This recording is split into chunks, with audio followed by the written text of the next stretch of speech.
Hello అండి.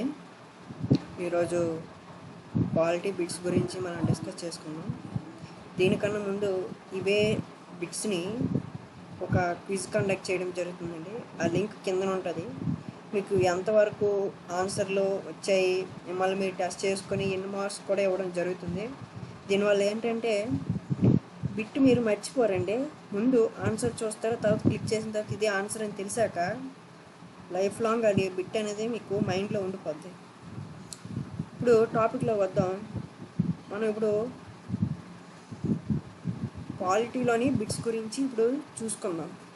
ఈ bits ఏంటంటే కొన్ని పేపర్లు, ఓల్డ్ పేపర్లు చూసి తయారు చేయడం జరిగిందండి. రిపీటెడ్గా ఏ బిట్స్ వస్తున్నాయి అనేది చూసి ఇప్పుడు ఫస్ట్ బిట్ చూద్దాం. రాజ్యాంగరీత్యా దేశానికి అధిపతి ఎవరు అంటే ఆప్షన్స్ ఉన్నాయి.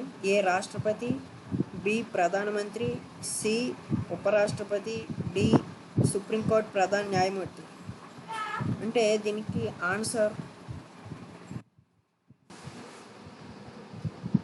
ఇంకా సుప్రీంకోర్టు ప్రధాన న్యాయమూర్తి అండి. కింద ఆన్సర్ ఇంకొంటుంది.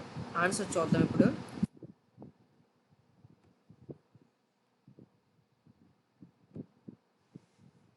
రాజ్యాంగరీత్యా భారతదేశానికి అధిపతి ఎవరంటే ఏ రాష్ట్రపతి అండి.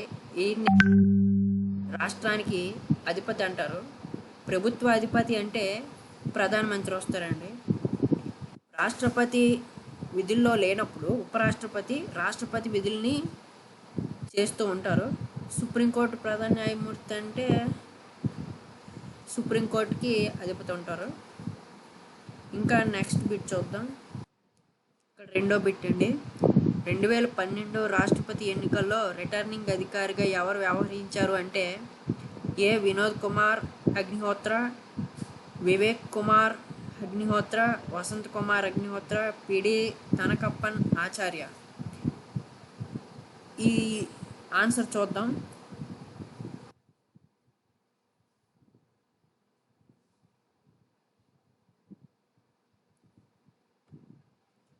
ఆన్సర్ ఏంటంటే వివేక్ కుమార్ అగ్నిహోత్ర అండి. 2012 రాష్ట్రపతి ఎన్నికల్లో రిటర్నింగ్ అధికారిగా వ్యవహరించారు. ఇంకా నెక్స్ట్ బిట్ చూద్దాం. రాష్ట్రపతి ఎన్నికల్లో క్రింది ఏ రాష్ట్ర శాసనసభ్యుడికి ఓటు విలువ తక్కువ? మళ్ళీ చదువుతున్నాను. రాష్ట్రపతి ఎన్నికల్లో క్రింది అంటే ఇక్కడ తప్పు పడింది. క్రింది ఏ రాష్ట్ర శాసనసభ్యుడికి ఓటు విలువ తక్కువ అంటే ఏ రాష్ట్రం అంటే మిజోరం, నాగాలాండ్, సిక్కిం, అరుణాచల్ ప్రదేశ్. మళ్ళీ ఆప్షన్స్ చదువుతాను. మిజోరం, నాగాలాండ్, సిక్కిం, అరుణాచల్ ప్రదేశ్. ఆన్సర్ చూద్దాం. ఆన్సర్ సిక్కిం అండి. సిక్కిము శాసనసభ్యుడికి ఓటు విలువ తక్కువగా ఉంటుంది రాష్ట్రపతి ఎన్నికల్లో.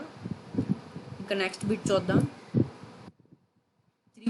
ఇక్కడ తప్పడింది. త్రివిధ సాయుధ దళాల సర్వోన్నత అధికారి ఎవరు అంటే ఆప్షన్స్ రాష్ట్రపతి, ప్రధానమంత్రి, ఉపరాష్ట్రపతి, అడ్మిరల్ అంటే తెలుసు కదండి.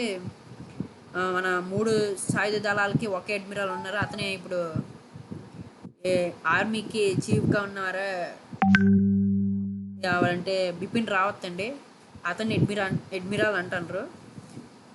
కానీ ఇప్పుడు ఇక్కడ ఆప్షన్స్ ఉపరాష్ట్రపతి, ప్రధానమంత్రి, రాష్ట్రపతి ఉన్నాయి. ఆన్సర్ ఏంటంటే రాష్ట్రపతి అండి. త్రివిధ సాయుధ దళాలకు అధిపతి అంటారు. త్రివిధ సాయుధ దళాలు అంటే డిఫెన్స్లోని ఆర్మీ, నేవీ, ఎయిర్ ఫోర్స్ అండి. ఇవి త్రివిధ దళాలు అంటారు. వీటికి సర్వోన్నత అధికారిగా రాష్ట్రపతి వ్యవహరిస్తారు. నెక్స్ట్ బిట్ చూద్దాం. అత్యధికంగా ఆర్డినెన్స్లు జారీ చేసిన భారత రాష్ట్రపతి ఎవరు అంటే బసప్ప ధనప్ప జెట్టి, ఫక్రుద్దీన్ అలీ, మహమ్మద్ హిదయుల్లా, పిడి తనకప్పన్ ఆచార్య. వీళ్ళలో ఎక్కువ ఆర్డినెన్స్లు జారీ చేసింది ఎవరంటే ఆప్షన్స్ చూసుకోవాలండి. జాగ్రత్తగా చూసుకోవాలి. ఇక్కడ కొన్ని కన్ఫ్యూజింగ్ ఉంటాయి. బసప్ప ఇతను ఎక్కువ ఆర్డినెన్స్లు చేశాడు. కానీ ఆన్సర్ ఏంటనేది చూద్దాం. ఫక్రుద్దీన్ అలీ అండి answer. A B. Fakhruddin Ali ఎక్కువ ఆర్డినెన్స్లు జారీ చేశారు. నెక్స్ట్ బిట్ చూద్దాం. ఇక్కడ కూడా క్రింది తప్పు పడిందండి. క్రింది వాటిలో ఎవరు రక్షణ మంత్రిగా, హోం మంత్రిగా, భారత రాష్ట్రపతిగా పనిచేశారంటే ఆప్షన్స్ నీలం సంజీవ్ రెడ్డి, వెంకట్రామన్, కె నారాయణ, జూని జైల్ సింగ్. వీళ్ళు ఎవరు రక్షణ మంత్రిగా, హోం మంత్రిగా, భారత రాష్ట్రపతిగా పనిచేశారంటే ఆన్సర్ చూద్దాం. వెంకట్రామన్ అండి. ఈ 3 విధులు చేసిన వ్యక్తి. రక్షణ మంత్రిగా చేశారు, హోం మంత్రిగా, భారత రాష్ట్రపతిగా వెంకట్రామన్ చేశారండి. Venkataraman B answer. 7th bit. రాష్ట్రపతి ఎన్నికల గురించి తెలిపే ఆర్టికల్ ఎంత అంటే రాజ్యాంగంలో ప్రతి దానికి ఒక ఆర్టికల్ ఉంటుందండి. ఏ కమిషన్కైనా దేనికైనా ఒక ఆర్టికల్ ఉంటుంది. అలాగే రాష్ట్రపతి ఎన్నికల గురించి తెలిపే ఆర్టికల్ కూడా ఉందండి. అదే ఏంటనేది ఆన్సర్లో చూద్దాం. ఆర్టికల్ 51, 52, 53, 54. ఆన్సరు ఆర్టికల్ 54 అండి. రాష్ట్రపతి ఎన్నికల గురించి తెలియజేస్తుంది. ఇంకా నెక్స్ట్ బిట్ చూద్దాం. భారత రాష్ట్రపతి ఇక్కడ కూడా క్రింది తప్పు పడింది. క్రింది వాటిలో దేనికి అధినేతగా ఉంటారు అంటే అధినేత అంటే ప్రభుత్వ అధినేత, దేశ అధినేత, ప్రభుత్వానికి దేశానికి అధినేత ఏది కాదా? మళ్ళీ చదువుతానండి. భారత రాష్ట్రపతి క్రింది వాటిలో దేనికి అధిపతి, దేనికి అధినేత అంటే ప్రభుత్వ అధినేత, దేశ అధినేత, ప్రభుత్వ దేశ అధినేత ఏది కాదు, ఈ 3 కాదా అని. ఆన్సర్ చూద్దాం.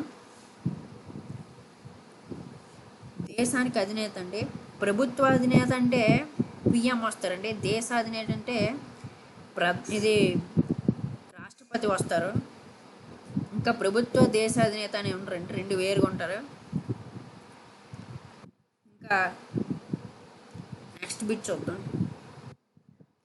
రాష్ట్రపతి ఎన్నికల విధానాలను ఎవరు పరిష్కరిస్తారంటే రాష్ట్రపతి ఎన్నికల్లో ఏవైనా తప్పులు కానీ ఏవైనా జరిగినప్పుడు వాటిని పరిష్కరించే హక్కు ఎవరికి ఉంటుందంటే ఎలక్షన్ కమిషన్కా, హైకోర్టుకా, సుప్రీంకోర్టుకా, ఢిల్లీ హైకోర్టుకా. మళ్ళీ ఆప్షన్స్ చదువుతానండి. Election commission, high court, supreme court, Delhi high court. Answer చూద్దాం. రాష్ట్రపతి ఎన్నికల విధానాలను ఎవరు పరిష్కరిస్తారంటే సుప్రీంకోర్టు పరిష్కరిస్తుందండి. అది ప్రధాన న్యాయమూర్తి నేతృత్వంలోని. ఎలక్షన్ కమిషన్ కాదు. ఎలక్షన్ కండక్ట్ చేయడం వరకే ఎలక్షన్ కమిషన్ బాధ్యత అండి, హైకోర్టు కాదు. ఎందుకంటే గవర్నర్లు విధులను మాత్రం ఇది స్టేట్ స్థాయిలో అయితే హైకోర్టు పరిష్కరిస్తుంది. రాష్ట్రపతి కాబట్టి సుప్రీంకోర్టు పరిష్కరిస్తుంది. ఢిల్లీ హైకోర్టు కాదు, ఎందుకంటే యూనియన్ టెరిటరీస్ కాబట్టి. నెక్స్ట్ బిట్ చూద్దాం. రాష్ట్రపతి తన రాజీనామాని ఎవరికి అందజేస్తారంటే ఏ ఉపరాష్ట్రపతికి, బి సుప్రీంకోర్టు ప్రధాన న్యాయమూర్తికి, సి ప్రధాన ఎన్నికల కమిషనర్కి, డి రాజ్యసభ డిప్యూటీ స్పీకర్కి. మళ్ళీ చదువుతాను. రాష్ట్రపతి ఎన్నికల రాజీనామాను ఎవరికి అందజేస్తారు అంటే ఉపరాష్ట్రపతి, సుప్రీంకోర్టు ప్రధాన న్యాయమూర్తి, ప్రధాన ఎన్నికల commissioner, Rajya Sabha deputy speaker. Answer చూద్దామండి. ఆన్సర్ ఏంటంటే ఏ ఉపరాష్ట్రపతికి అండి.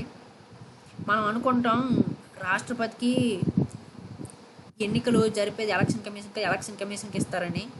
కాదు, సుప్రీంకోర్టు ఇది ప్రమాణ స్వీకారం సుప్రీంకోర్టు ప్రధాన న్యాయమూర్తి చేయిస్తారు కానీ అతనికి ఇస్తారు అనుకుంటాం.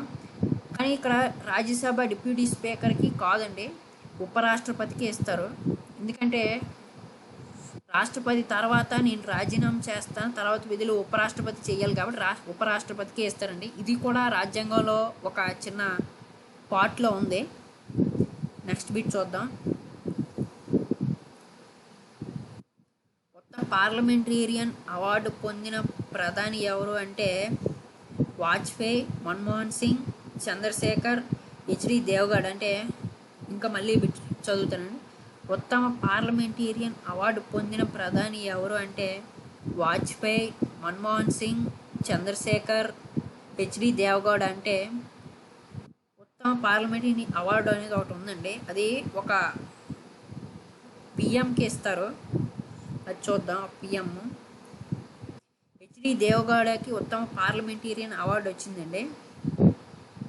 నెక్స్ట్ బిట్ చూద్దాం. పార్లమెంట్లో అడుగు పెట్టకుండానే ప్రధాని పదవిని చేపట్టినది ఎవరు అంటే ఆప్షన్స్ చూద్దాం. VP Singh, Charan Singh, Chandrashekhar, JK Gujral. మళ్ళీ ఆప్షన్ చూద్దాం. VP Singh, Charan Singh, Chandrashekhar, JK Gujral. మనం ఏంటనుకుంటామంటే ఏబి సింగ్లు ఉన్నాయి కాబట్టి మనం టక్కున బ్లైండ్కి పెట్టేస్తామండి విపి సింగ్ అని. అలా పెట్టకూడదు, పూర్తిగా ఆప్షన్స్ చదువుకోవాలి.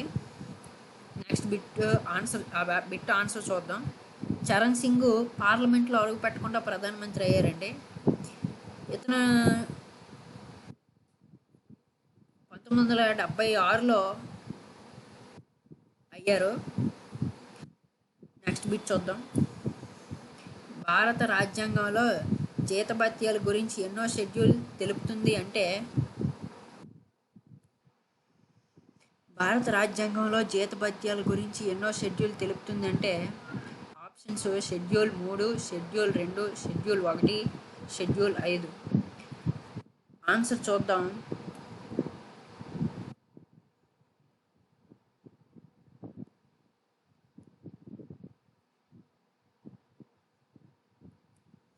షెడ్యూల్ 2 అండి. షెడ్యూల్ 2 జీతభత్యాల గురించి తెలియజేస్తుంది. ఎవరి జీతాల గురించి తెలియజేస్తుంది అంటే రాష్ట్రపతి, ఉపరాష్ట్రపతి, రాజ్యసభ డిప్యూటీ చైర్మన్. సారీ ఉపరాష్ట్రపతి జీతం గురించి మాత్రం తెలపదండి. ఉపరాష్ట్రపతి ఎలా జీతం తీసుకుంటారంటే రాజ్యసభకి చైర్మన్గా ఇది జీతం అనేది తీసుకుంటారు ఉపరాష్ట్రపతి. ఇంకా లోక్సభ, రాజ్యసభ స్పీకర్ గురించి ఈ షెడ్యూల్లో తెలుపబడిందండి జీతాల గురించి. ఇంకా నెక్స్ట్ బిట్ చూద్దాం. క్రింది ప్రతి బిట్లో క్రింది అనే పదం తప్పు ఉందండి, కొంచెం చూసుకోండి. క్రింది వాటిలో ఎవరి జీతం గురించి రాజ్యసభలో చెప్పబడలేదు అంటే ఏ ఉపరాష్ట్రపతి, సుప్రీంకోర్టు చీఫ్ జస్టిస్, సి ప్రధానమంత్రి, ఎలక్షన్ కమిషన్. క్రింది వాటిలో జీతం గురించి చెప్పనిది ఎవరిదంటే ఉపరాష్ట్రపతి అండి. ఎందుకంటే ఉపరాష్ట్రపతి రాజ్యసభ చైర్మన్గా జీతం తీసుకుంటారు కానీ ఉపరాష్ట్రపతిగా జీతం మాత్రం తీసుకోరండి. కింద ఆన్సర్ కూడా ఇవ్వడం జరిగింది, ఉపరాష్ట్రపతి ఆన్సరు. ఇంకా నెక్స్ట్ బిట్ చూద్దాం.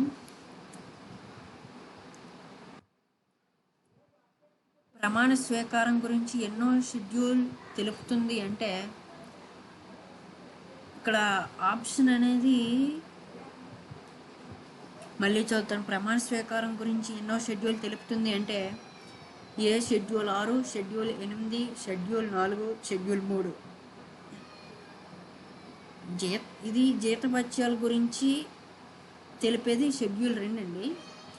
కానీ ప్రమాణ స్వీకారాలు ఎలా చేయాలి, ఏ విధంగా చేయాలి, ఏ స్థాయిలో ఉన్న వాళ్ళు ఏ విధంగా ప్రమాణ స్వీకారం చేయాలి, ఎవరి చేత చేయించుకోవాలి అనేది రాజ్యాంగంలో కూడా ఉంది.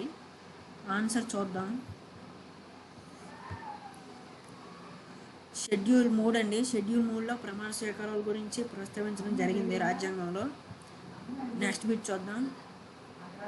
మొదటి రాజ్యాంగ సవరణ ఏ సంవత్సరంలో చేశారు అంటే ఫస్ట్ రాజ్యాంగ అమెండ్మెంట్, కాన్స్టిట్యూషన్ అమెండ్మెంట్ ఏ సంవత్సరంలో చేశారంటే 1950 జనవరి 26, 1950 నవంబర్ 26, 1950 అక్టోబర్ 26, 1950 సెప్టెంబర్ 24. మనం ఇక్కడ కొంచెం కన్ఫ్యూజ్ అవుతాం. 26 ఉన్నాయి మంత్స్, నెలలు మాత్రం మారాయి, సంవత్సరం ఒకేలా ఉంది, డేట్లు ఒకేలా ఉన్నాయండి. కానీ ఇప్పుడు ఆన్సర్ చూద్దాం. ఆన్సర్ ఏంటంటే 1950 జనవరి 26నే, అంటే రాజ్యాంగం అమలైన రోజునే ఫస్ట్ రాజ్యాంగ సవరణ చేశారండి. ఇంకా బిట్ చూద్దాం.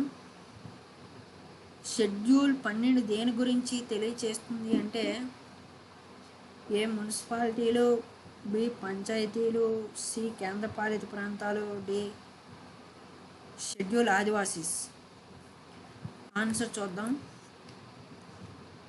షెడ్యూల్ 12 దేని గురించి తెలియచేస్తుందంటే మున్సిపాలిటీల గురించి అండి. ఇవి 1992 74వ రాజ్యాంగ సవరణ ద్వారా మున్సిపాలిటీని రాజ్యాంగంలో ఒక షెడ్యూల్లో చేర్చారు. ఇదండి. ఇవే బిట్స్ మీద కిందన ఒక లింక్ ఇస్తాను. ఆ లింక్ మీద మీకు క్విజ్ కండక్ట్ చేయడం జరుగుతుంది. మీరు ముందు ఆన్సర్ ఆలోచించండి. ఇప్పుడు మీరు ఒక్కొక్క బిట్ ఎక్స్ప్లెయిన్ చేశాను కదా, అలా మీరు చేసుకోండి. క్విజ్ చేస్తే మీకు అవి లైఫ్ లాంగ్ గుర్తుంటాయి.